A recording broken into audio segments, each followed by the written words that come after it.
नमस्कार मित्रांनो, ॲग्रीकट्टा यूट्यूब चॅनलमध्ये आपले सर्वांचे स्वागत आहे.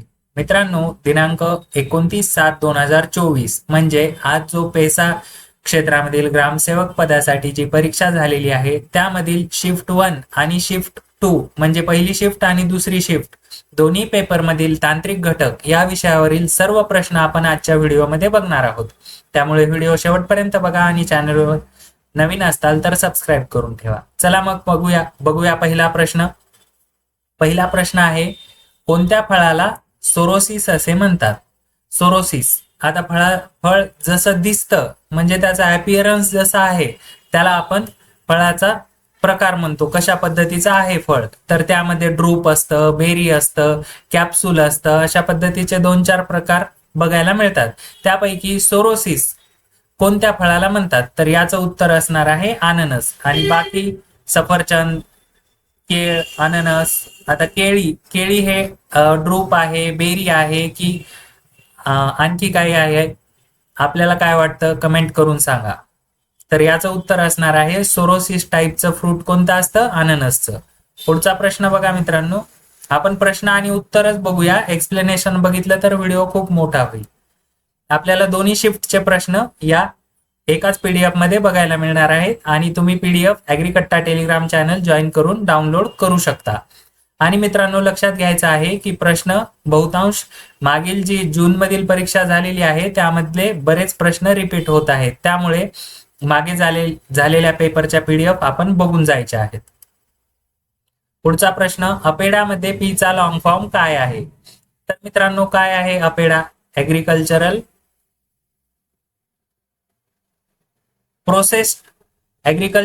Processed food export development authority. मग यामध्ये पी म्हणजे आहे processed food export development authority of India, अशा पद्धतीचं अपेडाचं लॉंग फॉर्म आहे. पुढचा प्रश्न बघा, नाडेप ही काय आहे? तर मित्रांनो, NADEP ही एक कंपोस्ट करण्याची पद्धत आहे. या पद्धतीने कंपोस्ट खत तयार केला जातो. तर आपलं नाडेपचं उत्तर असणार आहे तर ही कंपोस्टची पद्धत आहे. पुढचा प्रश्न बघा, खालीलपैकी कोणते क्रुसिफेरस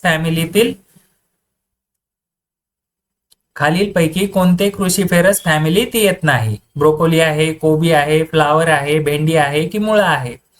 तर मित्रांनो, भेंडी कोणत्या फॅमिलीमध्ये येते? भेंडीची फॅमिली आहे मालवासी. त्यामुळे भेंडी क्रुसिफेरस फॅमिलीमध्ये येत नाही. पुढचा प्रश्न बघा मित्रांनो, आर्बोरिकल्चर काय आहे? फळबागांची शेती आहे, अन्नधान्याची शेती आहे, वृक्षाची लागवड आणि देखभाल आहे, फुलांची शेती आहे की वन्य प्राण्यांची देखभाल आहे? तर या ठिकाणी आपण बघू शकता arboriculture, the science and practice of managing, cultivating and studying trees, shrubs, wines and other woody plant for many years. म्हणजे जे मोठमोठे झाडं आहेत त्यांचे कल्टिवेशन करणे, त्यांचा अभ्यास करणे. मग त्यामध्ये श्रब्स असतील म्हणजे वेल असतील किंवा छोटे झाडं असतील, मोठे झाडं असतील, सर्व प्रकारचे झाडं याला म्हणतात आर्बोरिकल्चर, म्हणजे वृक्षांची लागवड आणि देखभाल. हे आपलं करेक्ट उत्तर असणार आहे. पुढचा प्रश्न बघा, प्रार्थना समाजाची स्थापना कोणी केलेली आहे? तर प्रार्थना समाजाची स्थापना आत्माराम पांडुरंग तर्खडकर यांनी केलेली आहे. तर मित्रांनो, आपण जर ॲग्रीकट्टा यूट्यूब चॅनलवरील कोंबड्या आणि त्यांचे रोग यावर आपण एक डिटेल व्हिडिओचा सेशन घेतला होता. त्यामध्ये या प्रश्नाचं उत्तर तुम्हाला बघायला मिळेल. कोंबडीवरील सर्व माहिती घेतलेली होती आपण. यंग कोंबडीला काय म्हणतात? हेन, कॉकरेल, पुलेट, रोस्टर की कॅपॉन? तर मित्रांनो, याला पुलेट असे म्हणतात.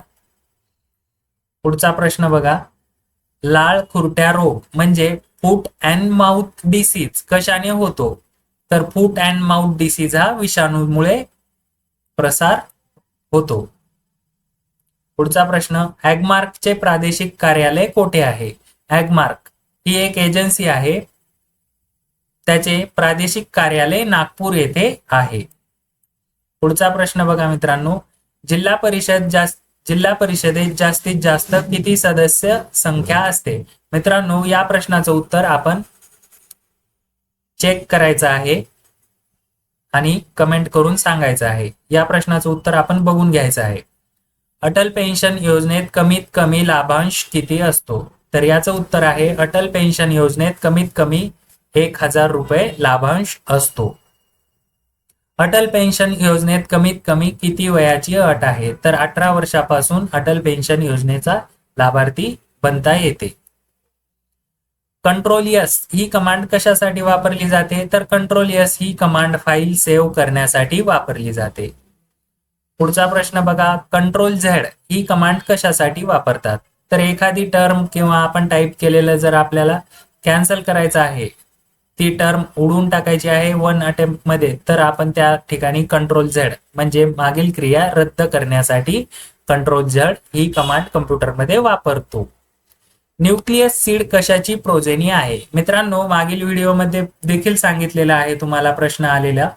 न्यूक्लियस सीड NBFRC असा आपण पाठ करून ठेवायचा आहे. न्यूक्लियस, ब्रीडर, फाउंडेशन, रजिस्टर्ड आणि त्याच्यानंतर सर्टिफाईड अशा 5 स्टेजेस आहेत सीडच्या. NBFRC nucleus, breeder, foundation, registered आणि सर्टिफाईड अशा पद्धतीने. तर न्यूक्लियस सीड हे 100% म्हणजे 99.9% प्युअर सीड जर विचारलं तर ते न्यूक्लियस सीड असतं. तर त्याची प्रोजेनी काय असते? प्रोजेनी म्हणजे त्याच्यानंतर न्यूक्लियस सीड पासून पुढचे सीड आपले कोणते भेटते? तर न्यूक्लियस नंतर आपल्याला ब्रीडर सीड भेटते. आणि आपल्याला परीक्षेमध्ये प्रश्न जर विचारला आता पुढच्या शिफ्टमध्ये ब्रीडर सीडची प्रोजेनी कोणती? तर न्यूक्लियस नंतर ब्रीडर येतं, ब्रीडर नंतर फाउंडेशन सीड येतं, ब्रीडर नंतर फाउंडेशन सीड, यानंतर हे, त्यानंतर रजिस्टर्ड सीड आणि त्यानंतर सर्टिफाईड सीड. अशा पद्धतीने न्यूक्लियस, ब्रीडर, फाउंडेशन, त्यानंतर रजिस्टर्ड आणि नंतर सर्टिफाईड सीड अशा पद्धतीच्या सीडच्या स्टेजेस आहेत. पुढचा प्रश्न बघा, प्रधानमंत्री जनधन योजना कधी सुरू करण्यात आलेली आहे? तर प्रधानमंत्री जनधन योजना ही 2014 मध्ये नरेंद्र मोदी यांच्या मार्फत सुरू करण्यात आलेली आहे. बियाणांची सुप्तावस्था मोडण्यासाठी काय वापरतात? सुप्तावस्था म्हणजे डॉर्मन्सी. या स्टेजमध्ये बियाणे कुठलीही क्रिया करत नाहीत, म्हणजे त्या बियाण्यापासून मोड वगैरे येत नाहीत. तर या सुप्तावस्थेमधील बियाण्यांची सुप्तावस्था मोडण्यासाठी पोटॅशियम नायट्रेट ची ट्रीटमेंट केली जाते. भातामध्ये पाणी व चिखल मिक्स करण्याच्या पद्धतीला काय म्हणतात? तर भातामध्ये पाणी व चिखल मिक्स करण्याच्या पद्धतीला पडलिंग असते असे म्हणतात. आणि हे पडलिंग हे एक इम्पॉर्टंट ऑपरेशन आहे राईस कल्टिवेशन मधील. आपण हे लक्षात ठेवायचं आहे. आपल्याला परीक्षेमध्ये दुसराही प्रश्न विचारला जाऊ शकतो. ह्याची गव्हाची क्रिटिकल ग्रोथ स्टेज कोणती आहे? तर क्राऊन रूट इनिशिएशन ही गहू पिकामधील क्रिटिकल ग्रोथ स्टेज आहे. आणि ही कधी येत असते?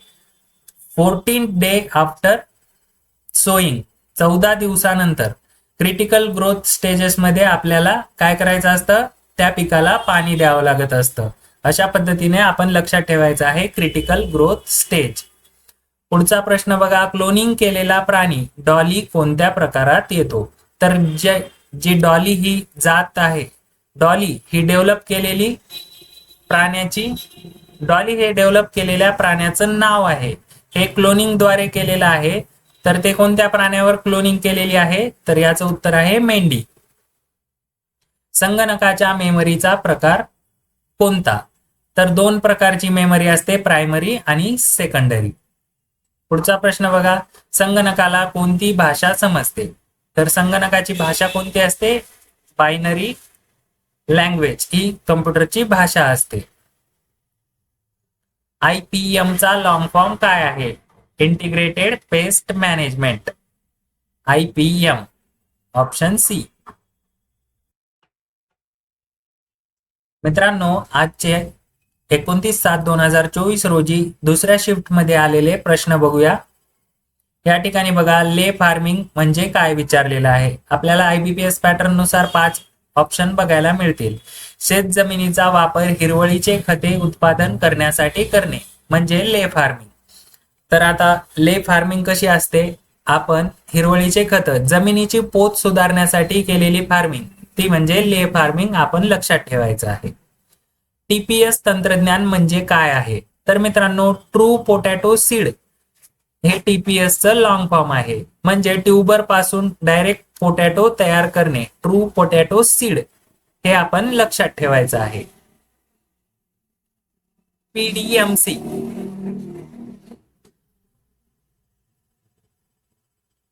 पीडीएमसी कोणत्या योजनेमध्ये येते, तर पीडीएमसी प्रधानमंत्री कृषी सिंचन योजनेमध्ये येते पीडीएमसी.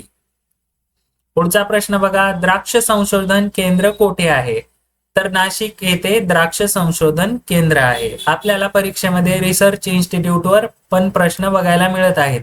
1 ते 2 रिसर्च इन्स्टिट्यूट आपल्याला परीक्षेमध्ये विचारले जात आहेत. सर्टिफाईड सीडचा रंग कोणता असतो, सकाळच्या शिफ्टमध्ये काय विचारण्यात आलेलं होतं, तर ब्रीडर सीडची प्रोजेनी का न्यूक्लियस सीडची प्रोजेनी असा प्रश्न होता. प्रोजेनी म्हणजे त्याच्या पुढची स्टेज कोणती आहे.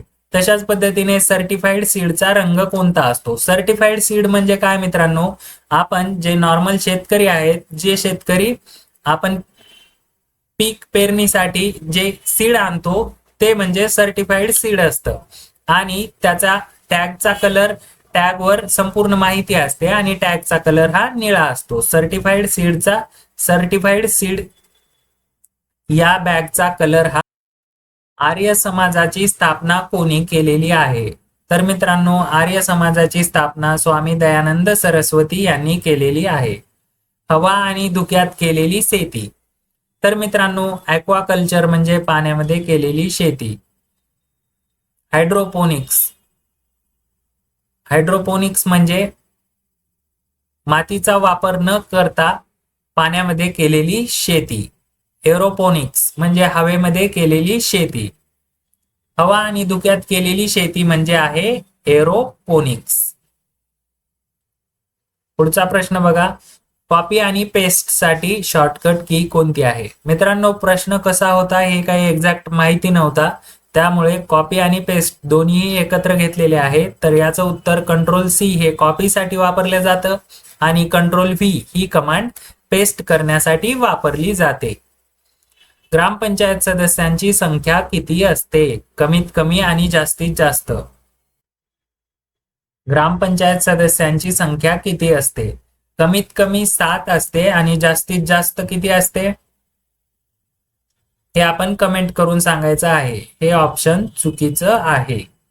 या ठिकाणी आपण कमेंट करून सांगायचं आहे ग्रामपंचायत सदस्यांची कमीत कमी संख्या किती असते आणि जास्तीत जास्त किती असते.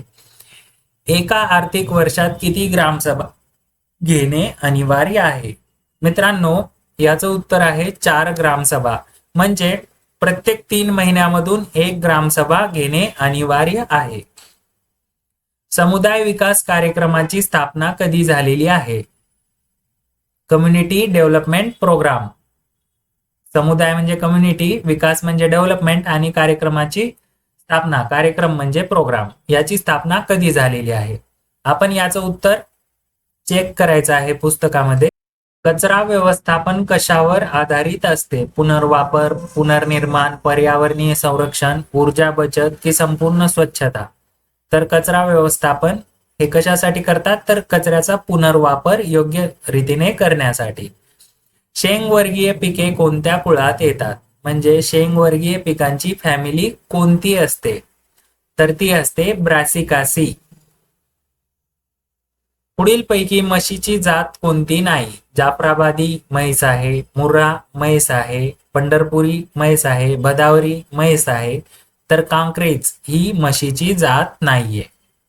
कोंबडीचा कोणता आजार आहे खालील पैकी, रेबीज हा कुत्र्याला होतो, ब्रुसेलोसिस हा जनावरांमध्ये होतो, फूट अँड माउथ डिसीज जनावरांमध्ये होतो, न्यूकासल हा कशामध्ये होतो, कोंबडीमध्ये होतो. यवतमाळच्या क्षेत्रफळाच्या बाबतीत यवतमाळचा क्षेत्रफळाच्या बाबतीत कितवा क्रमांक आहे? तर यवतमाळ हे महाराष्ट्र राज्यामध्ये क्षेत्रफळाच्या बाबतीत 4थ्या क्रमांकावर येते. डिग्रसचे क्षेत्रफळ किती आहे? मित्रांनो, हे आपण चेक करायचे आहे. हे ऑप्शन करेक्ट आहे किंवा नाही हे तुम्ही कमेंट करून सांगायचं आहे. पुढचा प्रश्न बघा, घनकचऱ्याचे प्रकार कोणते आहेत? तर घनकचरा हा घरगुती आणि औद्योगिक 2 प्रकारचा असतो.